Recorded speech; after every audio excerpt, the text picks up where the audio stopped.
Assalamualaikum warahmatullahi wabarakatuh. Selamat pagi semuanya. Yang terhormat Bapak Egy Nuryadi Magister Sains dan Bapak Samuel Agustrianto Magister Pendidikan selaku dosen pengampu mata kuliah bioteknologi dan teman-teman yang saya banggakan. Alhamdulillahirabbil alamin. Wassalatu wassalamu ala asrofil anbiya'i wal mursalin wa ala alihi washabihi ajmain amma ba'du. Puji syukur marilah kita panjatkan kepada Allah Subhanahu wa Ta'ala atas rahmat berupa kesehatan sehingga kita masih tetap bisa kuliah secara daring. Tak lupa juga sholawat serta salam semoga tetap tercurahkan kepada junjungan kita Rasulullah Shallallahu Alaihi Wasallam. Kami dari kelompok 5 akan menjelaskan materi teknologi DNA rekombinan. Sebelum ke materi, saya akan perkenalkan terlebih dahulu anggota dari kelompok 5. Yang pertama ada Imron Hairul Soleh sebagai pemateri pertama, dan saya sendiri Pujiati Nur Rahman sebagai pemateri kedua, dan ada Bianca Humairo sebagai pemateri ketiga, dan yang terakhir ada Yesi Susilawati sebagai pemateri keempat. Assalamualaikum warahmatullahi wabarakatuh. Terima kasih kepada moderator. Selanjutnya yaitu teknologi DNA rekombinan. Teknologi DNA rekombinan adalah teknik untuk menggabungkan molekul-molekul DNA secara in vitro sehingga diperoleh molekul DNA rekombinan sesuai dengan yang diharapkan. Dapat diartikan juga bahwa teknik DNA rekombinan adalah teknik pembentukan kombinasi materi genetik yang baru dengan cara penyisipan molekul DNA ke dalam suatu vektor, sehingga memungkinkan terjadinya integrase dan mengalami perbanyakan dalam suatu sel organisme lain yang berperan sebagai sel inang. Objek DNA rekombinan mencakup hampir semua golongan organisme, mulai dari bakteri, fungi, hewan, hingga tumbuh-tumbuhan. Teknik DNA rekombinan sendiri bertujuan untuk merekombinasi gen dalam tabung reaksi. Teknik DNA rekombinan meliputi isolasi DNA, teknik memotong DNA, teknik menggabungkan DNA, dan teknik memasukkan DNA ke dalam sel hidup.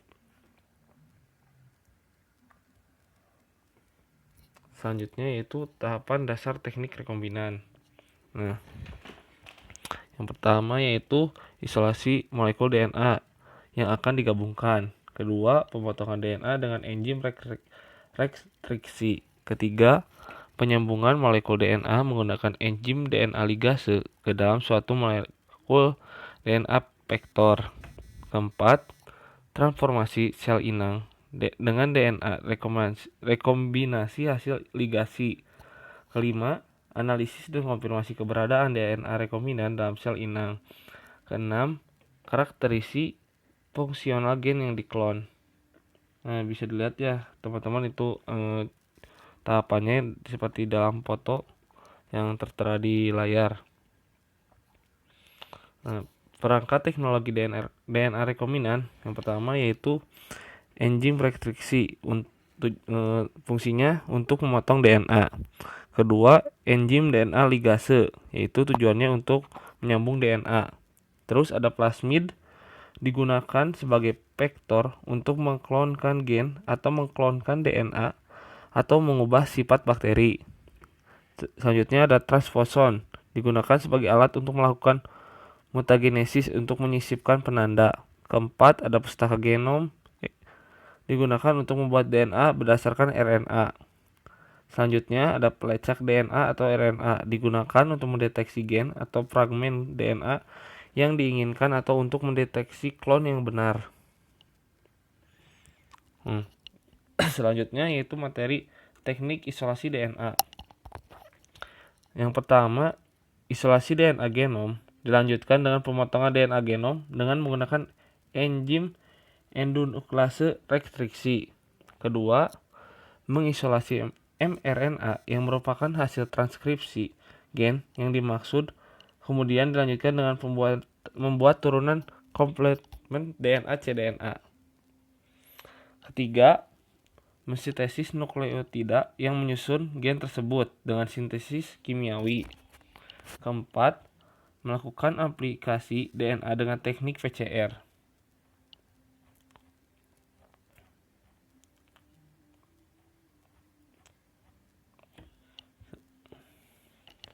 Selanjutnya yaitu isolasi mRNA. Isolasi adalah prosedur yang digunakan untuk memisahkan suatu bagian dari bagian lain dengan tujuan tertentu.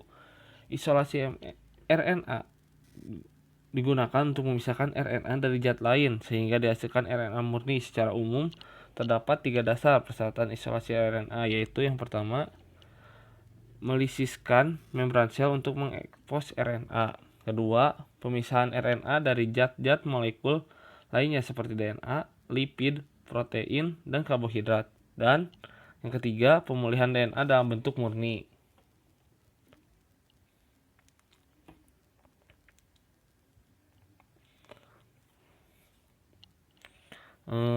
Selanjutnya yaitu pembuatan cDNA.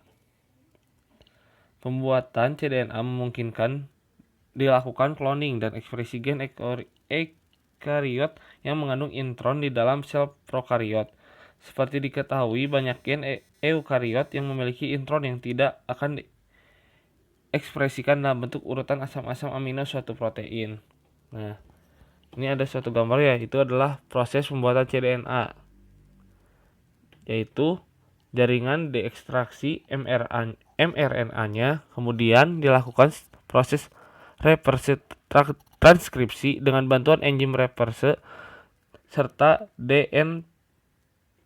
DNTPS sehingga terbentuk single stranded atau untai tunggal DNA.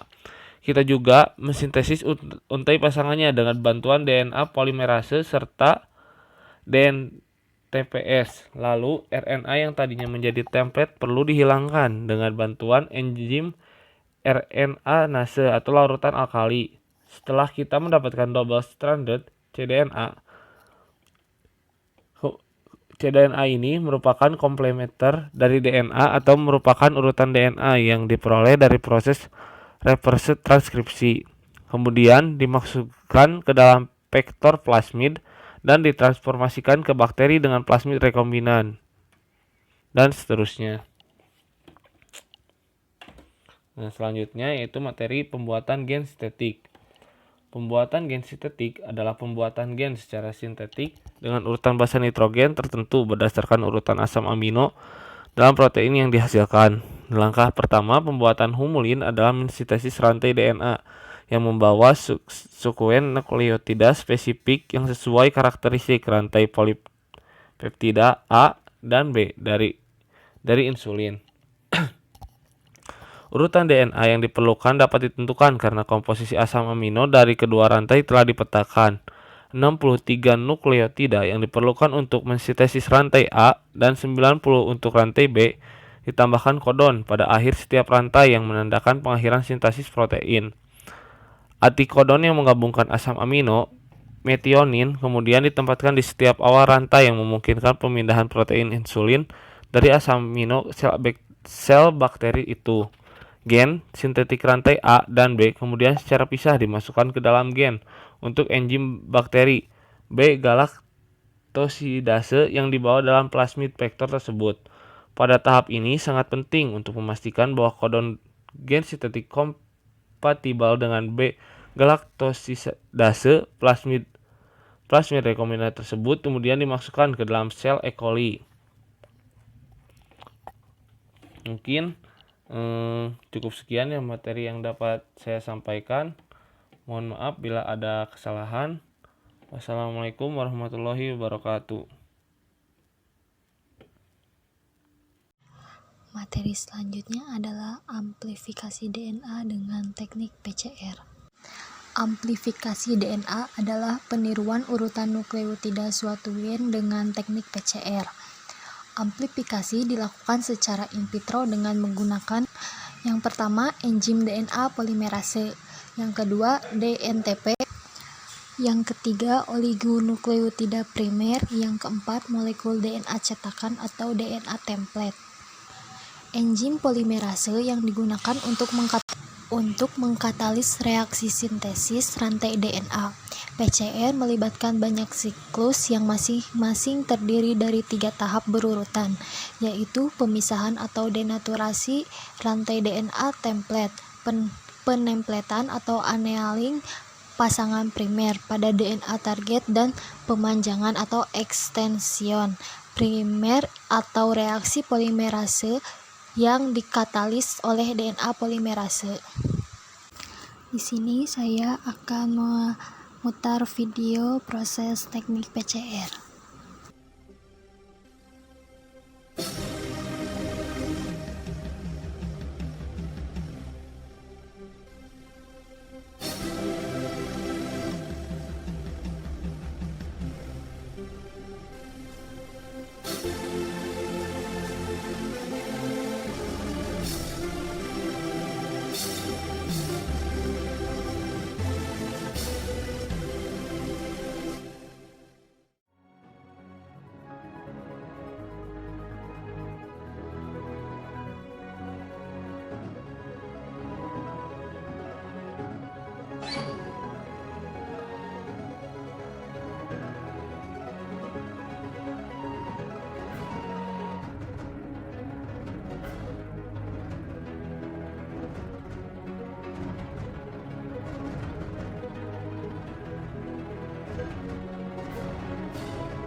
Seperti pada slide sebelumnya dan pada video yang telah ditampilkan, ada 3 tahapan pada proses PCR. Yang pertama, denaturasi.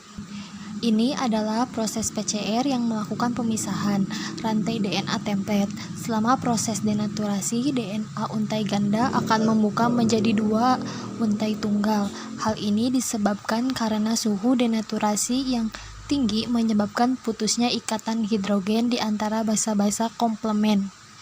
Pada tahapan ini, seluruh reaksi enzim tidak berjalan. Misalnya, reaksi polimerase pada siklus yang sebelumnya. Denaturasi biasanya dilakukan antara suhu 90 derajat Celcius sampai 95 derajat Celcius. Yang kedua, annealing atau penempelan primer. Proses selanjutnya adalah penempelan primer. Pada tahap penempelan primer atau annealing, primer akan menunjang daerah yang spesifik yang komplemen dengan urutan primer. Pada proses annealing ini, ikatan hidrogen akan terbentuk antara primer dengan urutan komplemen pada template. Proses ini biasanya dilakukan pada suhu 50 derajat Celcius sampai 60 derajat Celcius. Selanjutnya, DNA polimerase akan berikatan sehingga ikatan hidrogen tersebut akan menjadi sangat kuat dan tidak akan putus kembali apabila dilakukan reaksi polimerisasi selanjutnya, misalnya pada 72 derajat Celcius. Yang ketiga, reaksi polimerisasi atau ekstension. Pada tahap PCR bernama ekstension ini terjadi proses pemanjangan untai baru DNA dari sampel. Dimulai dari posisi primer yang telah menempel di urutan basa nukleotida DNA, target akan bergerak dari ujung 5 aksen menuju 3 aksen dari untai tunggal DNA.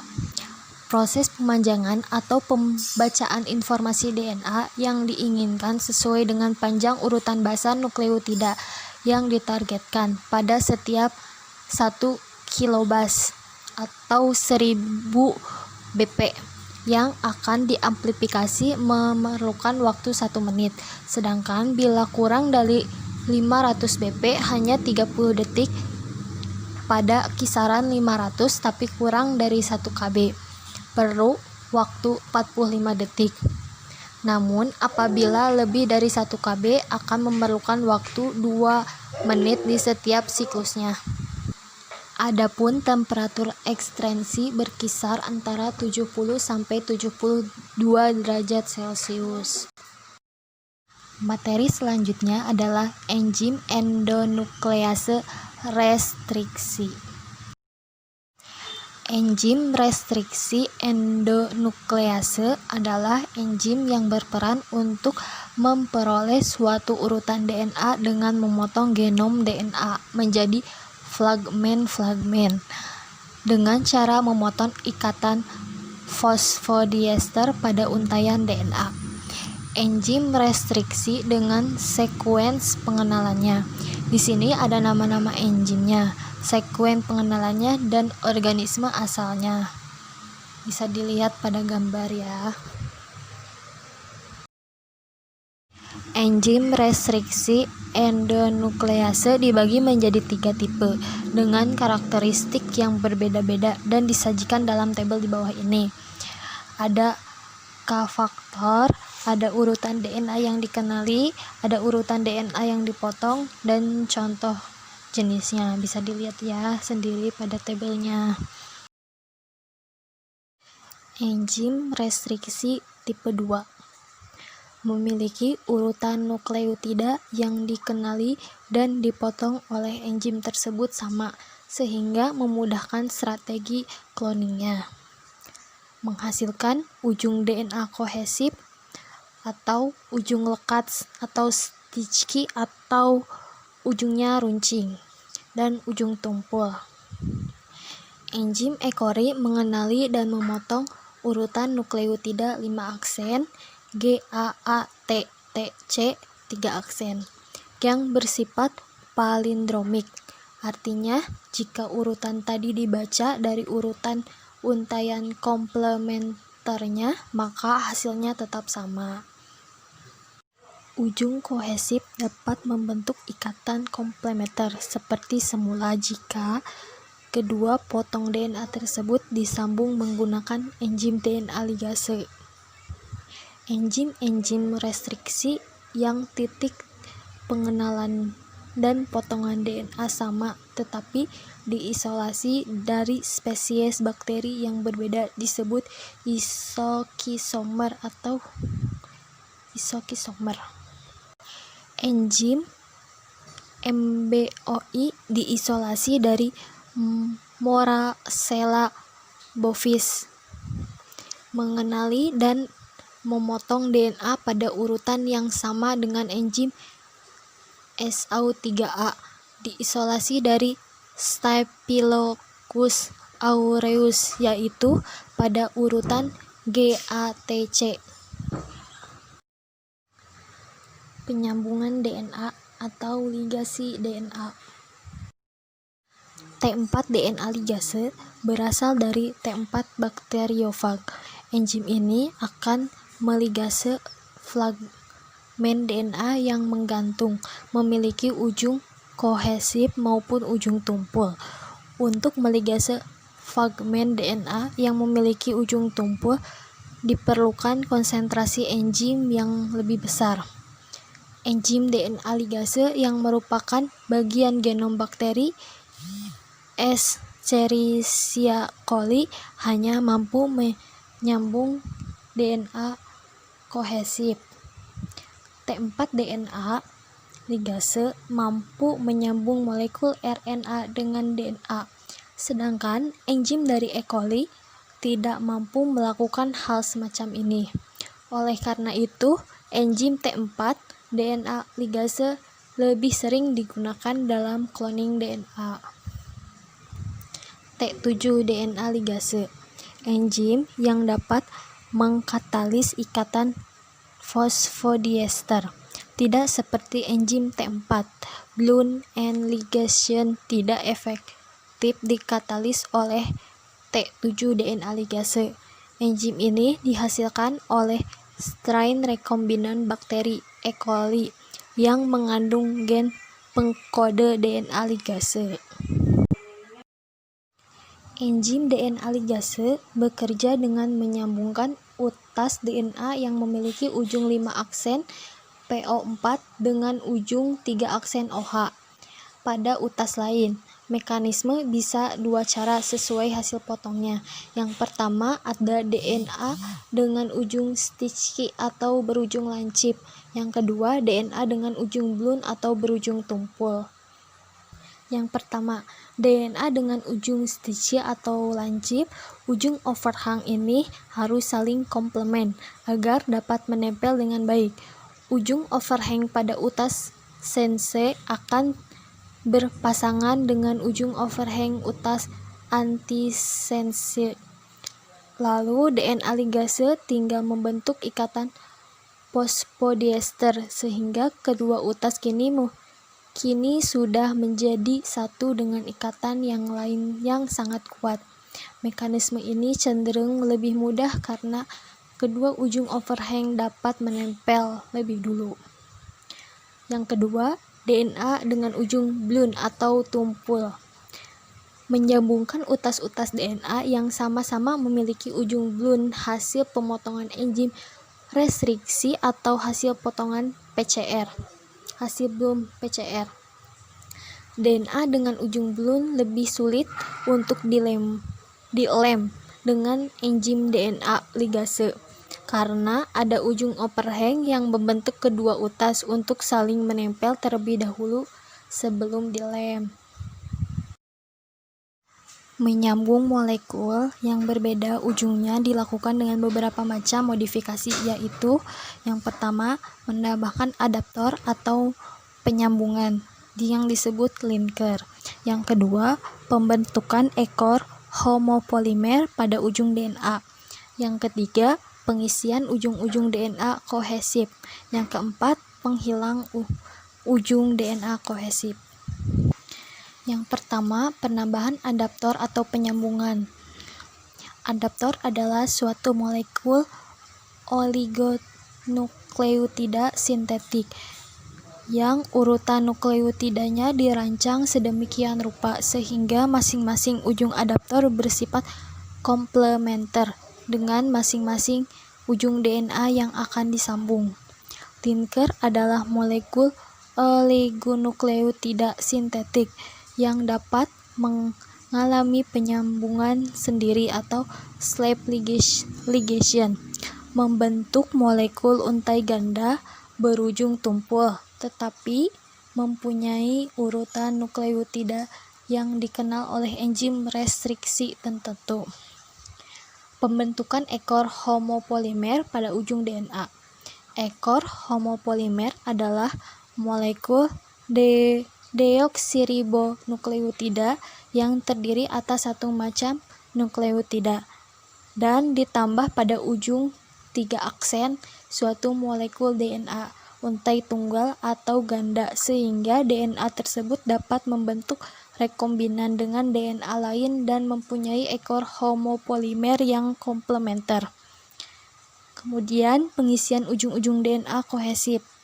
Pengisian ujung kohesif dilakukan dengan menggunakan enzim DNA polimerase untuk mengisi ujung 3 aksen. Terus penghilangan ujung DNA kohesif. DNA hasil pemotongan oleh enzim restriksi. Contohnya fragment Klenau. Selanjutnya adalah tentang DNA vektor. Nah, apa itu DNA vektor? Jadi, DNA vektor itu adalah molekul DNA yang membawa suatu DNA asing ke dalam sel inang, sehingga nantinya diharapkan sifat yang ada pada DNA asing tersebut dapat terbentuk atau terekspresi gitu ya di dalam sel inang. Nah, secara mudahnya gini. Jadi misalnya ada gen X nih. Nah, gen X ini merupakan DNA yang ingin kita sisipkan gitu ya pada sel inang, tapi ada juga vektor. Nah, vektor ini berfungsi sebagai kendaraan yang akan mengantarkan si DNA X tersebut atau gen X tersebut untuk masuk ke dalam sel inang. Nah, DNA vektor yang saat ini banyak digunakan dalam cloning DNA itu merupakan vektor yang buatan gitu ya. Namun struktur dasarnya itu berasal dari komponen genetik alami. Nah, misalnya struktur plasmid gitu ya. Nah, si plasmid ini struktur dasarnya itu berupa plasmid yang terdapat pada bakteri. Nah, yang mana kemudian direkayasa yang hingga akhirnya plasmid tersebut atau dimodifikasi hingga akhirnya ditambahkan komponen-komponen genetik lain gitu, sehingga nantinya dapat digunakan untuk membawa suatu molekul DNA yang akan dipindahkan ke jasad target atau ke sel inang. Mengapa vektor itu diperlukan? Karena nantinya vektor ini digunakan untuk memasukkan suatu DNA yang kita inginkan, yang kita harapkan untuk masuk ke dalam sel gitu, agar nanti DNA tersebut dapat disimpan dan diperbanyak ketika berada di dalam sel target atau sel inang. Oke, selanjutnya ada karakteristik vektor. Nah, yang pertama itu vektor itu memiliki origin of replication, artinya yang mana itu merupakan urutan basa nukleotida yang ada pada daerah ori ini memiliki tugas untuk melakukan replikasi dari keseluruhan plasmid ini nantinya di dalam sel inang. Nah, karakteristik yang kedua ialah vektor harus memiliki marker genes, yang mana marker gen ini adalah salah satunya resisten terhadap antibiotik. Kenapa? Karena nantinya ini digunakan untuk seleksi gitu ya. Jadi untuk membedakan antara sel inang yang berhasil ditransformasi dan yang tidak berhasil ditransformasi. Nah, transformasi ini dalam artian ia sudah mengandung DNA rekombinan seperti itu. Selanjutnya ia harus memiliki daerah yang dapat dipotong oleh enzim restriksi atau restriksi endonuklease. Nah, ini yaitu yang dipotong itu daerah cleavage site atau restriction site. Sebelum membahas karakter vektor yang selanjutnya, jadi teman-teman harus tahu dulu ya, vektor itu ada dua jenis. Yang pertama ada vektor yang digunakan untuk cloning gen atau biasa disebut cloning vektor, dan yang kedua ada vektor yang digunakan untuk ekspresi gen. Nah, perbedaannya itu hanya pada komponennya saja ya, yang mana pada vektor ekspresi gen itu komponennya itu lebih kompleks gitu, karena itu mendukung fungsinya yang mana yaitu berfungsi untuk mengekspresikan gen ataupun memproduksi protein. Nah, kemudian ini adalah vektor vektor ekspresi gen, yang mana ya jadi harus memiliki beberapa elemen lainnya, elemen kontrol lainnya. Misalnya di sini ada promoter, terminator, dan ribosome binding sites. Nah, jenis vektor berdasarkan sumbernya. Jadi vektor itu berdasarkan sumbernya ada 3. Yang pertama ada vektor DNA plasmid, yang kedua ada vektor DNA bacteriophage, dan ketiga ada vektor hibrid DNA plasmid dan bacteriophage. Nah, selanjutnya adalah vektor DNA plasmid. Nah, plasmid itu adalah molekul DNA sirkuler ya, bisa dilihat bentuknya itu adalah lingkaran yang tertutup yang berantai ganda. Nah, juga plasmid ini adalah bisa disebut sebagai DNA ekstra kromosom, artinya terletak di luar kromosom. Nah, tapi ia dapat bereplikasi sendiri ya, tanpa diatur oleh kromosom. Nah, selanjutnya adalah plasmid ini bisa digunakan untuk rekayasa pada berbagai organisme yang hanya dilakukan pada tingkat genetik saja.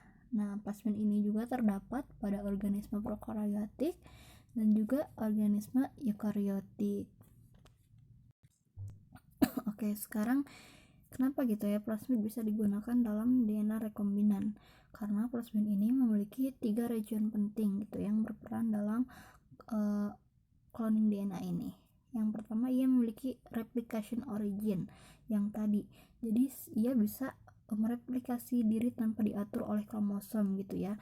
Dan replikasinya sendiri dimulai dari titik ori gitu, sehingga semuanya itu semua plasmid tersebut terreplikasi gitu ya pada saat berada di sel inang. Terus ia juga memiliki selectable marker yang mana yang memungkinkan adanya seleksi yang tadi ya yang sudah dijelaskan.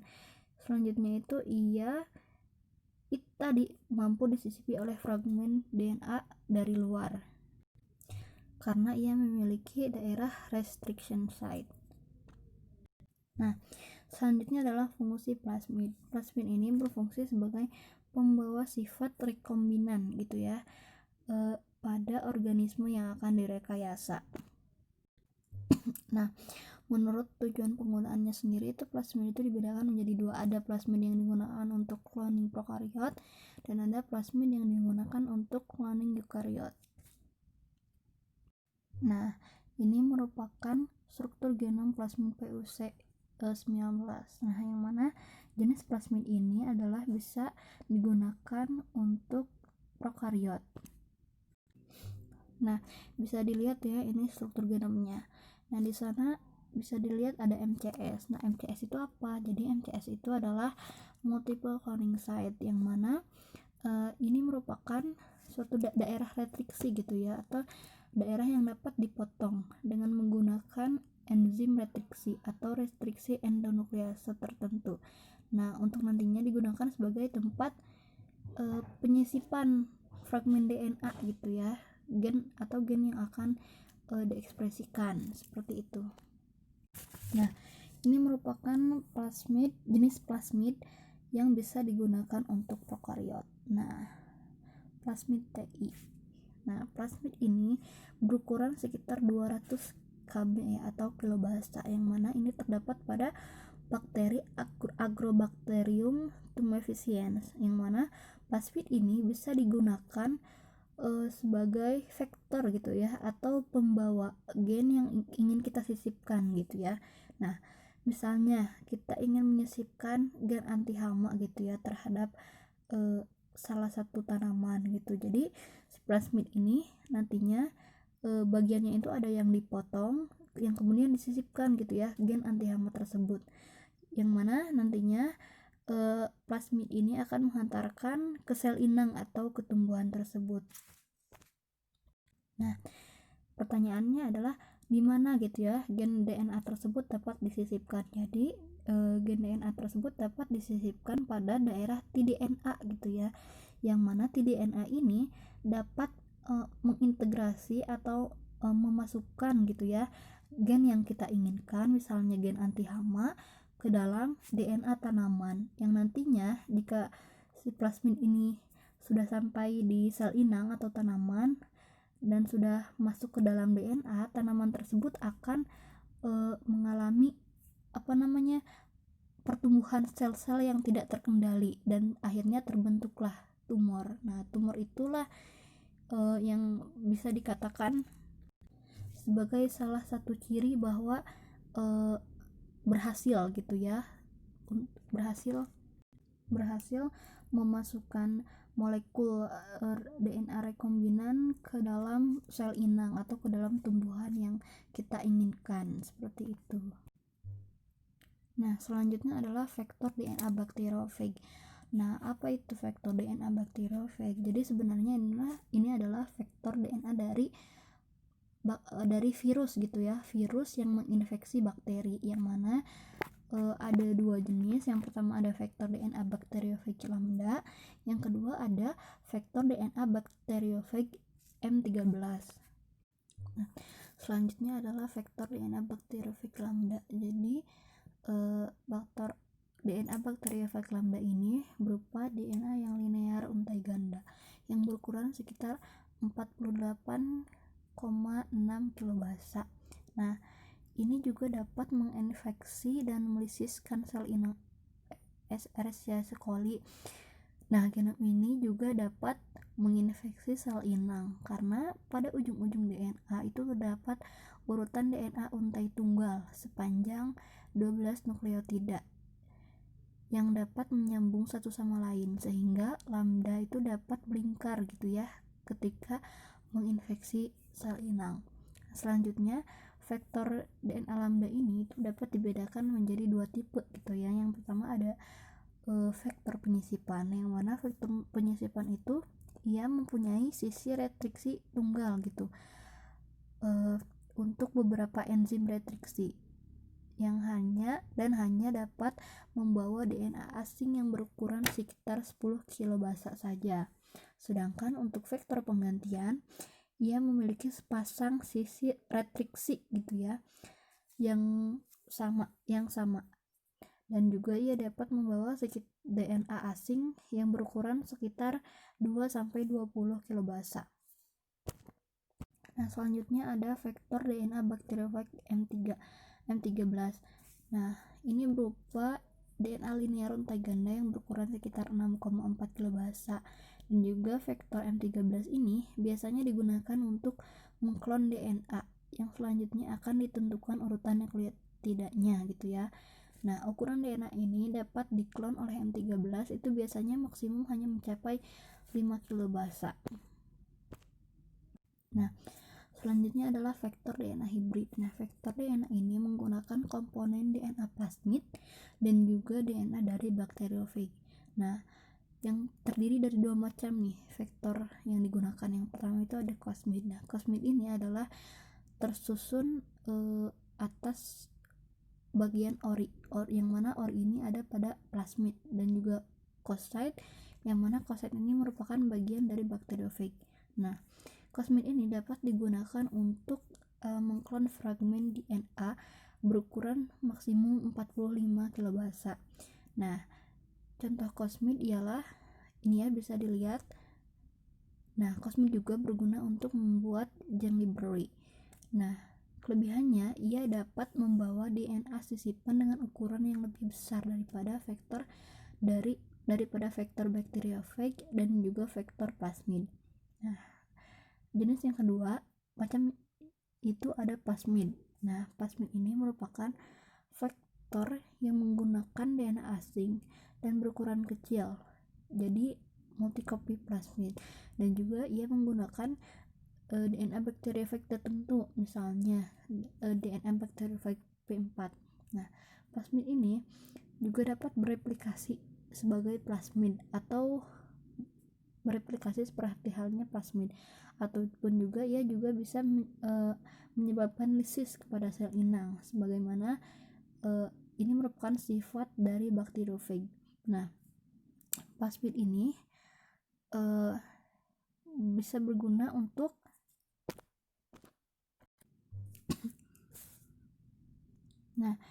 yang mana plasmid itu berguna itu yang pertama untuk menganalisis mutasi genetik dari suatu gen yang akan menghasilkan genotip letal, artinya itu menyebabkan kematian pada sel inang. Selanjutnya, yang kedua, ini bisa digunakan sebagai pengganti dari vektor pada sistem vektor bakteriofag. Selanjutnya, ia bisa digunakan untuk ekspresi protein dalam jumlah tinggi gitu ya dari suatu gen asing. Oke, transformasi sel inang. Apa itu transformasi sel inang? Jadi pada intinya itu adalah ketika sel inang itu sudah mengandung DNA rekombinan.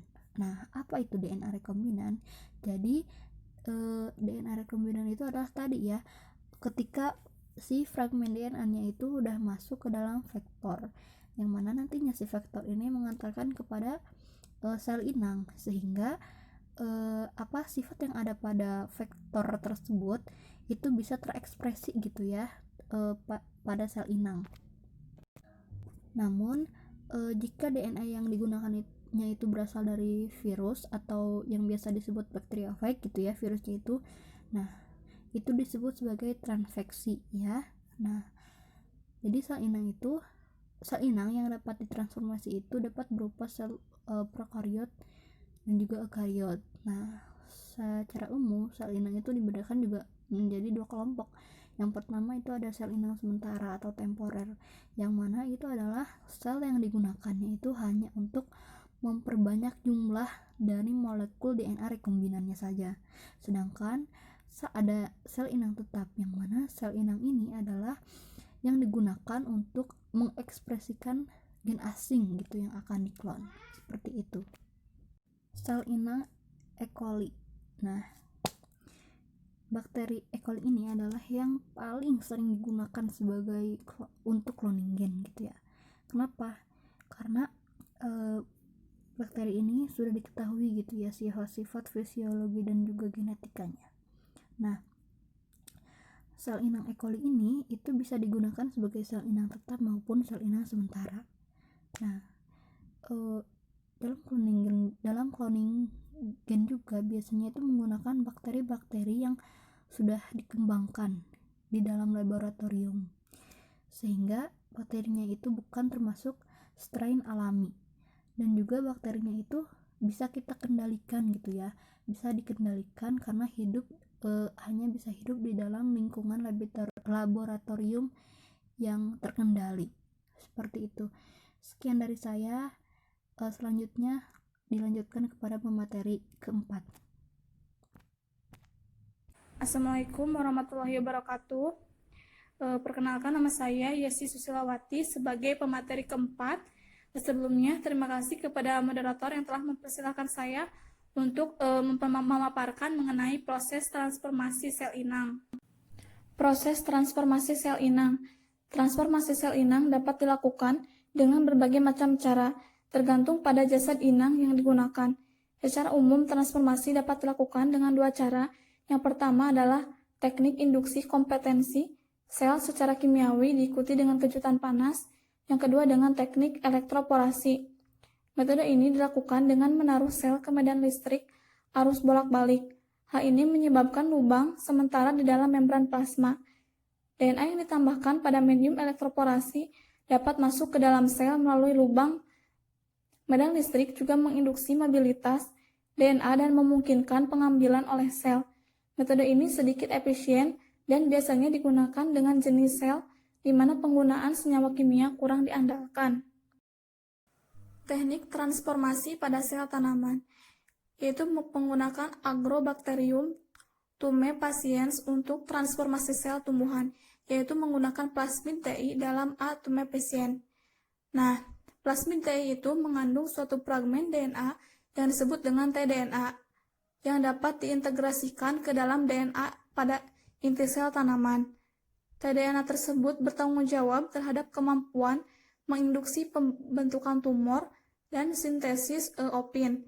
Plasmid TI yang ada di dalam sel Agrobacterium tumefaciens inilah yang sekarang dikembangkan sebagai vektor untuk memasukkan DNA asing ke dalam sel tanaman. Nah, tahapannya yaitu yang pertama isolasi DNA. Secara umum, proses memasukkan DNA asing ke dalam tanaman itu dilakukan dengan terlebih dahulu mengisolasi DNA yang akan disisipkan. DNA tersebut kemudian diklon ke dalam suatu vektor ulak-alik, khususnya yang dapat direplikasikan di dalam sel E. coli, yaitu untuk memperbanyak dan manipulasi, serta di dalam sel Agrobacterium tumefaciens.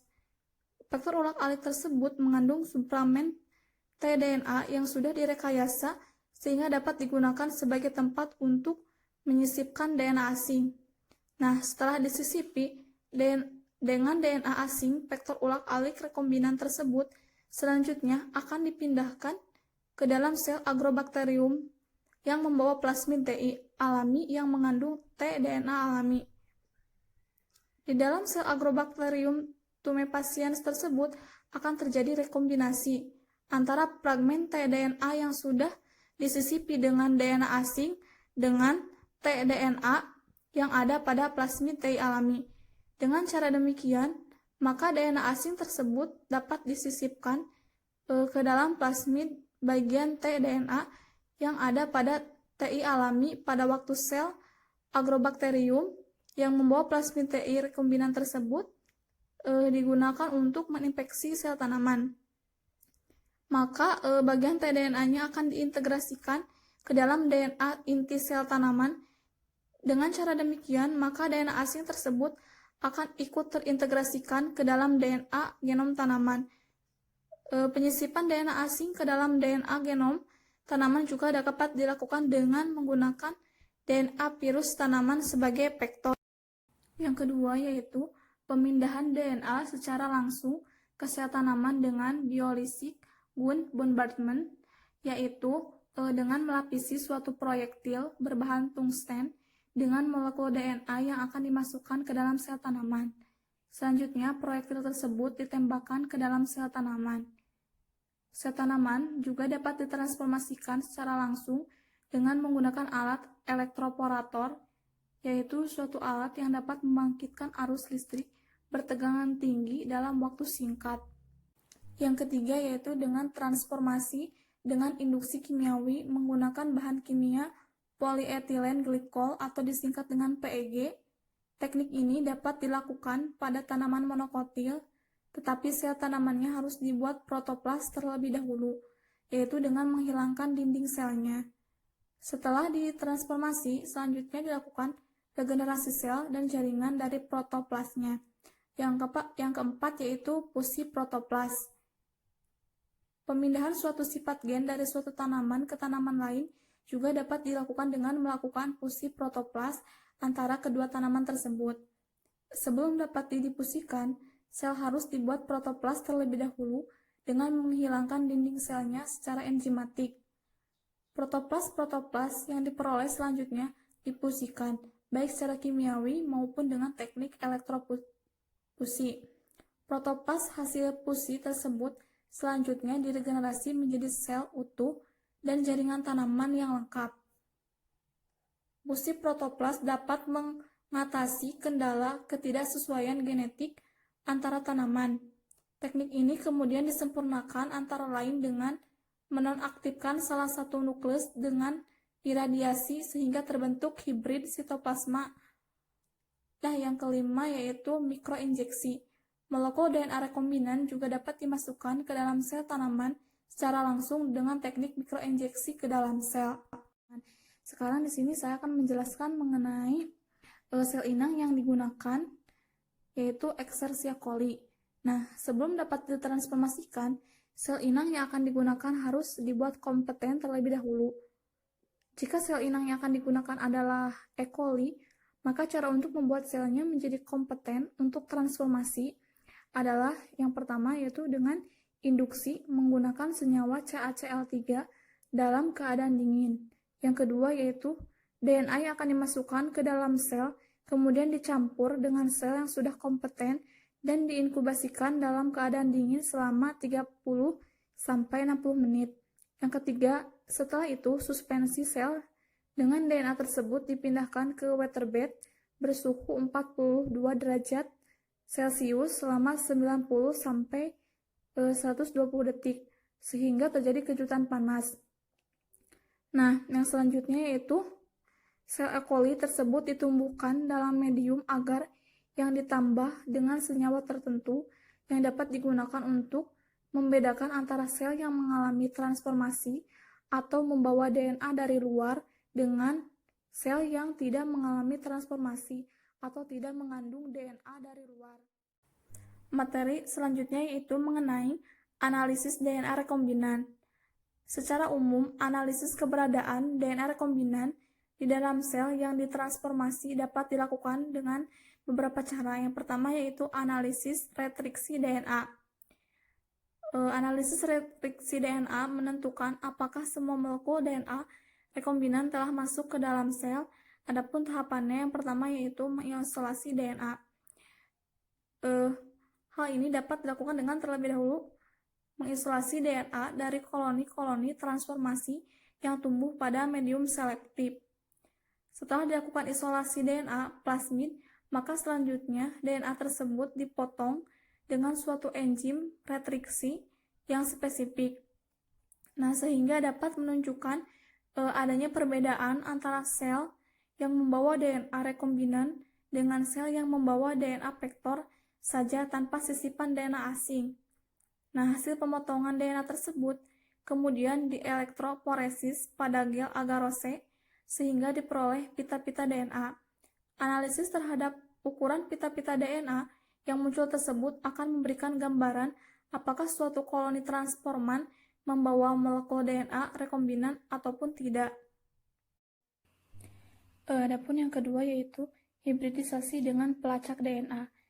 Keberadaan DNA rekombinan dapat juga dianalisis dengan menggunakan pelacak DNA khusus.